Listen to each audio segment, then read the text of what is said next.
All right.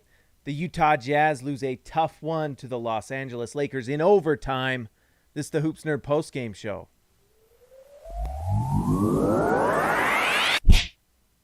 That's a tough loss for the Utah Jazz, who were playing without four of their players, three of them all-stars. Did I just... Oh, I thought I messed up the video. I did not. So forgive me. Anyways, the Utah Jazz came into this game. They were missing three of their all-stars. Obviously, the Lakers were missing their players, their top two players as well in LeBron James and Anthony Davis. It's kind of an interesting question. Are three all-stars... the Jazz have three players that are probably top 25, Donovan Mitchell and Rudy Gobert, or you could argue top 15, top 20, whatever. And then obviously LeBron and AD are like two top five players. So it'll be interesting to see when these teams play in the playoffs. Does three all-stars equal two like all-NBA guys? I don't know. It'll be really interesting. I think tonight, I don't know if there's a ton you can take from this game other than that the Lakers C squad and B squad beat the Jazz's C squad and B squad. I don't know. The Jazz also didn't have Derek Favors, who's a big part of their bench. And so, if Derek Favors plays this game, the Jazz probably win. Although you had a monster game from Ersan Ilyasova. But we'll talk about that in a second. First, let's talk about the Lakers. The Lakers are without, obviously, LeBron James, Anthony Davis. There was some news out that he might have played this game, but it's looking like he might play against the Jazz on Monday when they play again, and we'll see who the Jazz play. I'm guessing the Jazz will bring their guys back. I think, honestly, the Donovan Mitchell injury might have spooked the Jazz a little bit, and that's why they rested so many guys tonight to just not overplay them. Although it's interesting, you rest those guys, and then you overplay, some of the others. For the Jazz and Lakers, for the Lakers, let's see, tonight you had Kentavious Caldwell-Pope played 40 minutes. I doubt either team wanted this game to go to overtime. And, you can see that the minutes were big for KCP because he goes down with cramps at the end of the game. And that's just a sign of just, playing a lot of minutes. Kuzma played 37. Andre Drummond, it's kind of funny. So he was obviously a big part of them winning. Andre Drummond is one of those guys that how good he is, I don't know. He does produce rebounds. Tonight he scored, 27 points, so he was a beast inside, but he only has 8 rebounds being guarded by Ersan Ilyasova. I don't get that. He's one of those guys that I just don't know. Markieff Morris, 10 points, but 12 rebounds. I felt like Dennis Schroder was the most important player for the Lakers tonight, especially with that last-second shot that tied the game and sent it to overtime. And then in overtime, he just kind of took over. Dennis Schroder scores 25 points. He also played just under 40 minutes. Had a nice game. He couldn't hit threes, but he had 8 assists and 25 points. And he's just so quick. And he's going to be a nice guy for them when they get LeBron and AD back because he can just move around the court. He can play off of LeBron, and he'll get so much open space with LeBron, obviously being LeBron and taking so much of the defensive focus as well as AD. So Dennis Schroder is nice for them because he can play off of AD and LeBron and how much AD and LeBron do and how much gravity they have. So, it's hard to tell a lot from this game because of both teams missing their main guys. It just is. But you do from this game, you can tell that both teams, like their role players, beat the Jazz role players tonight in overtime. I don't know. For the Utah, you had Jordan Clarkson just ball out. He was amazing tonight. And I know some people are saying, well, it took 27 shots to score 27 points, but a lot of that was JC bailing everyone out and the Utah Jazz playing with just the most makeshift offense I've seen. I mean, they play this game with Ersan Ilyasova playing center, and they started the game with a 5-out offense, which basically is pretty much the first time we've seen it. I think they've done it. I think they did it last game too for just like a little bit, but tonight was like the first time they really went into the game saying, let's try a 5-out offense with Ersan Ilyasova, and Ilyasova was incredible.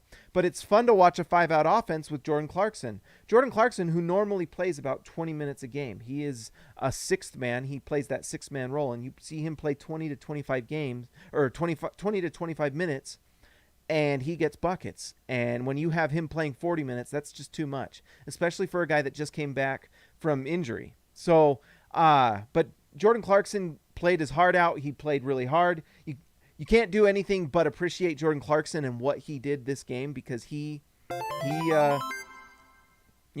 gave everything. He hit the 3 at the end that I thought was going to win the game, and it did not happen. So that hurt my feelings, and I was sad. But you've got to give a lot of credit to Jordan Clarkson, who played hard.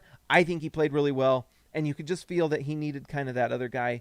You can just feel like Jordan Clarkson's perfect role is being that sixth man player. He's fantastic when he plays off the bench and goes against second unit guys. Tonight he kind of went against second unit guys with the Lakers missing some of their players. But interesting game. Furby Jr., welcome to Rookie Furby, you're back. Where did you go? I don't know, but it feels like you've always been here. But welcome back to Rookie Furby Jr. Welcome back. You're always welcome here. And Mark Kanan, my friend, my guy, me and Mark Kanan playing Dungeons and Dragons back in the day. Welcome to the channel, Mark.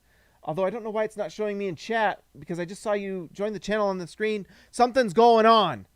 It's weird. Strange things. Like why the Jazz keep playing Trent Forrest and Matt Thomas. I don't get it. I just don't get it. But anyways, I just want to give a big shout out to Jordan Clarkson. You just got to give props to a guy who came out ready to play. The other guy that was incredible for the Utah Jazz tonight, Ersan Ilyasova. You guys called it. I think I was wrong about Ersan. I just felt like this was a guy that was here for purely depth, and I guess that's what he was tonight. He came in and Quinn has played him at the center spot. He played 31 minutes tonight, basically because he fouled out and he had early foul trouble. But Ersan shot, I think he made his first 5 threes. He couldn't miss. He was 7 for 11 from the field, but 6 for 8 from 3. He had 5 rebounds, 4 steals, 2 blocked shots. One incredible block shot. That one block shot from Ersan was unbelievable. But it was fun to watch Ersan Ilyasova play the center spot, and I think the Jazz might have found something here a little bit. If you can play Ersan and go out and go get some points, it's a big deal.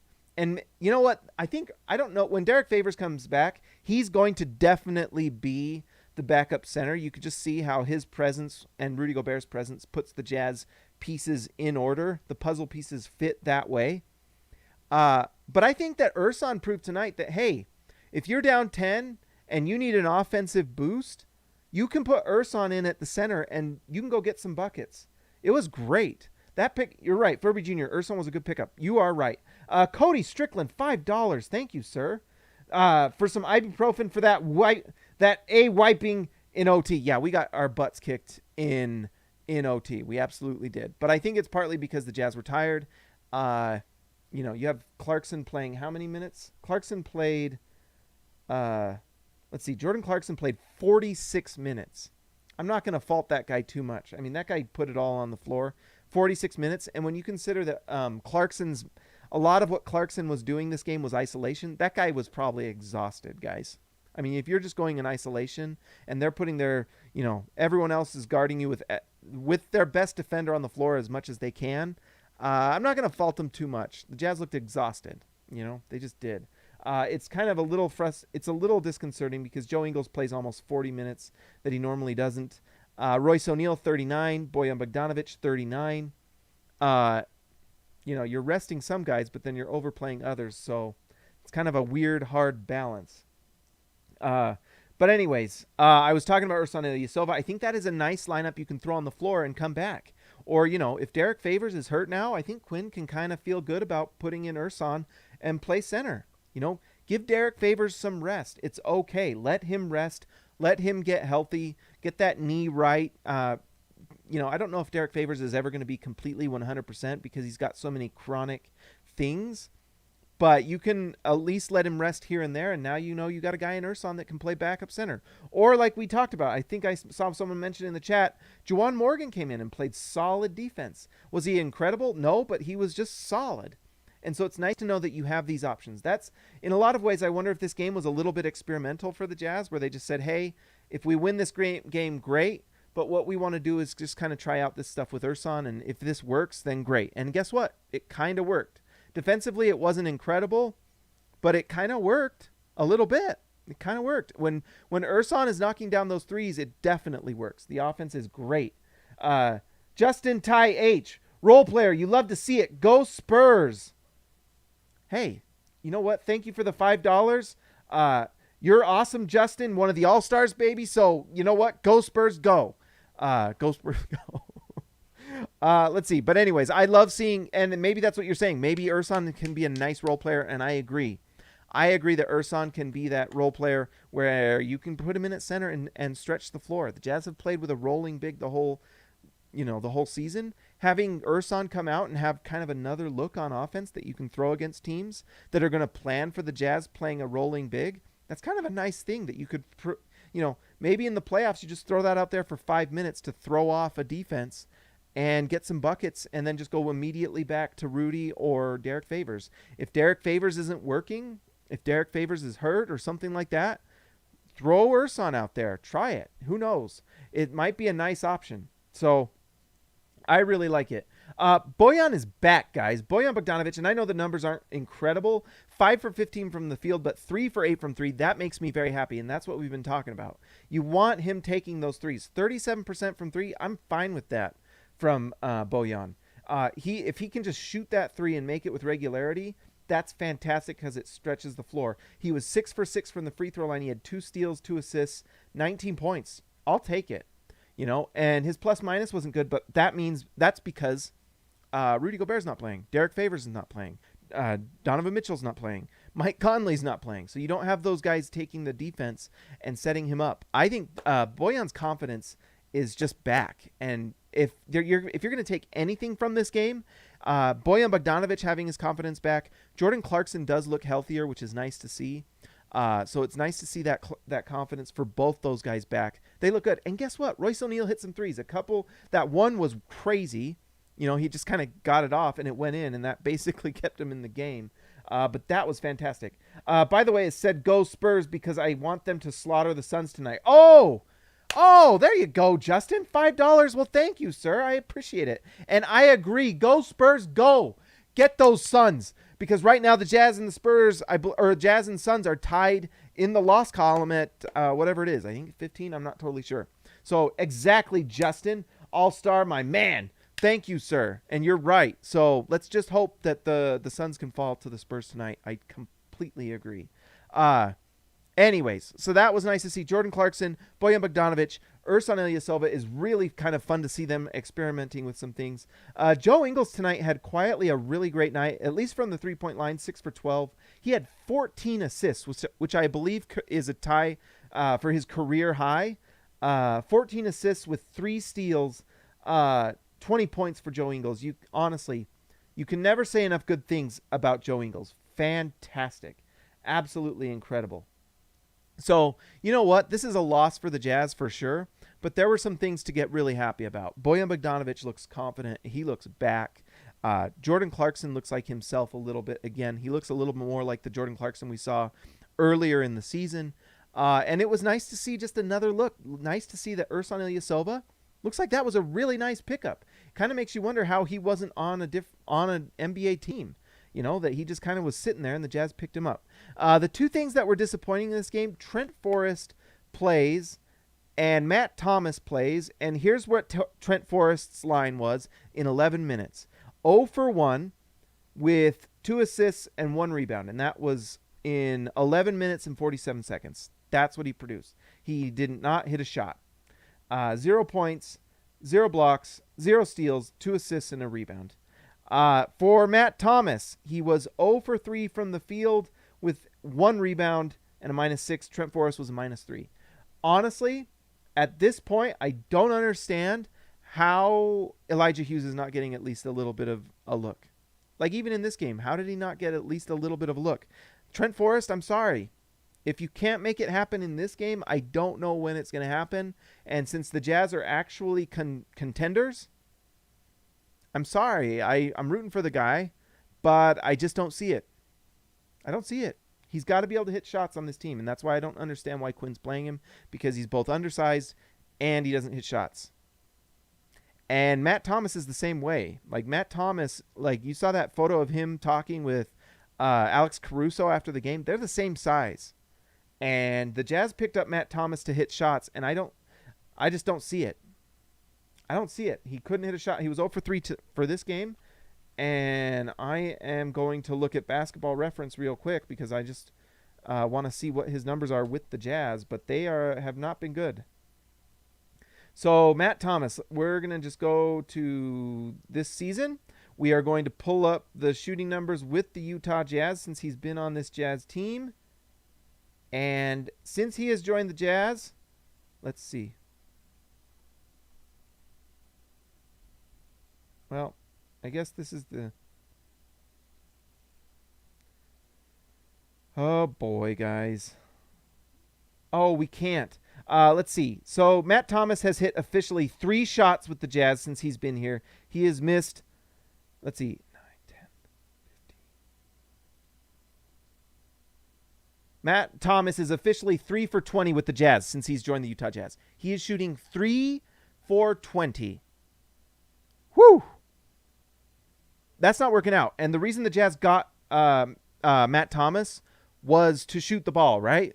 I mean, that's what we were told. That's why we got him. That was our trade deadline move.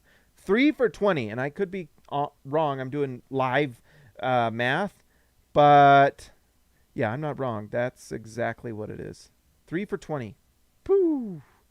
I'm sorry, Quinn. That ain't it. Quinn was right about Ersan. Quinn was wrong about Trent Forrest and Matt Thomas. And guess what? You know who can hit shots? Elijah Hughes. You know, in that same period that Matt Thomas has played, let's just look it up. And we're going to just look it up because we're live and I don't care.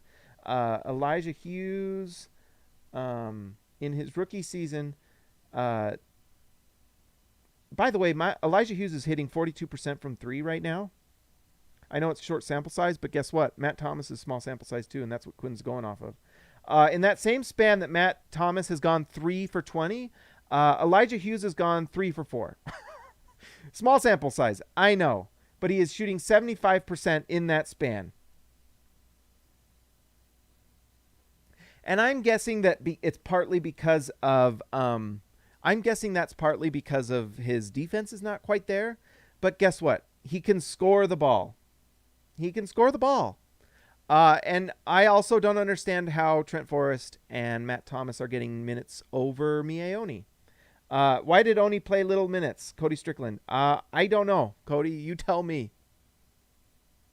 Because guess what? And, oh, by the way, that last play of the game, so after Clarkson hits that 3 and puts the Jazz up by 2 points with 8 seconds left or whatever it was, perhaps we could put Oni in because we know that Royce O'Neal struggles with quick guards. And Dennis Schroder is like one of the quickest guards in the league. So that was just basically setting Royce O'Neal up to fail. Like, we're going to put Royce O'Neal on an island against Dennis Schroder. We've seen that story. We watched that story last year in the playoffs against Jamal Murray. We know how that story ends. It's not an ending that Jazz fans are happy with. We'll just say that, right? It's just not the way you're going to be happy. So, I love Royce O'Neal. I think Royce is incredible, honestly, in a lot of situations. I think that if you're putting Royce O'Neal against a small, quick guard like Dennis Schroder, who's one of the fastest of them all, you're setting him up to fail. I like Royce O'Neal. I love Royce O'Neal guarding bigger guards and wings. That's where I think Royce O'Neal can really shine, like guarding a wing, guarding a nice, he's not going to stop Kawhi Leonard, but that's more of the type of guy I would rather see Royce O'Neal guarding. When you have a small, quick guard, a Jamal Murray, a Chris Paul, Chris Paul's not as quick as he used to be, so that's probably not a good example. But you know what I'm talking about. Fast, quick guards. Royce O'Neal, it's just not what he's able to do. But when you have like Mie Oni, who we've seen can guard those guys, why did Quinn not put Mie Oni on the floor to defend in that last possession? I don't get it. And especially, why did Quinn have Joe Ingles and Bojan Bogdanovic on the floor in that last possession? How are those guys on the floor and not Mie Oni? I guess Mie Oni is in trouble with Quinn for some reason. Who knows? But he is officially not going to be put in the game. Jorge Ardizaga with 50 pesos mexicanos. Thank you, James. Thank you. Gracias a ti, Jorge Ardizaga. Gracias a ti. But anyways, yeah, I don't know. Why was Oni not in the game to defend that last possession? I don't know. There's a lot of I don't knows. There's a lot of things that I was really happy with. There's a lot of things I thought Quinn was great with. And by the way, guys, This is what we talk about. I'm not like ragging on Quinn. I'm just asking questions. When you're a good team like this and you're trying to become the champion of the NBA, there's lots of questions you've got to answer. And little things like this is the difference between winning and losing a game. And I know I'm just the YouTube guy and the SLC dunk guy, but got to ask these questions. Why did we not challenge that charge call when they called that charge against Ersan Ilyasova? There's two reasons we should have challenged it. One, it looked like it was a charge and not a blocking foul. Why did Quinn not challenge it? And two, because we didn't challenge it, that meant Ersan Ilyasova got fouled out, and we could have used him in overtime because he was playing really well. Why did Quinn not challenge that? I don't know. Why does Quinn play Trent Forrest and Matt Thomas over Elijah Hughes and Mie and Juwan Morgan and all these guys? Why? I don't know.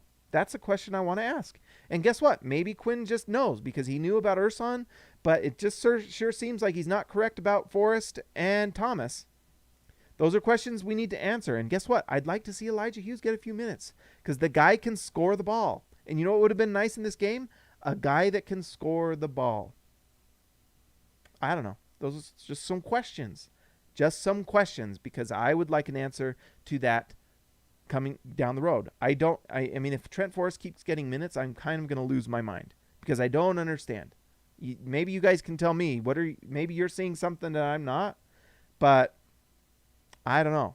And I know it's splitting hairs and it doesn't really matter because, it's not going to happen in the playoffs anyway. You're going to have an 8-man, 9-man rotation at most in the playoffs. So it doesn't really matter, but, I don't know. In this game, it mattered. I don't know.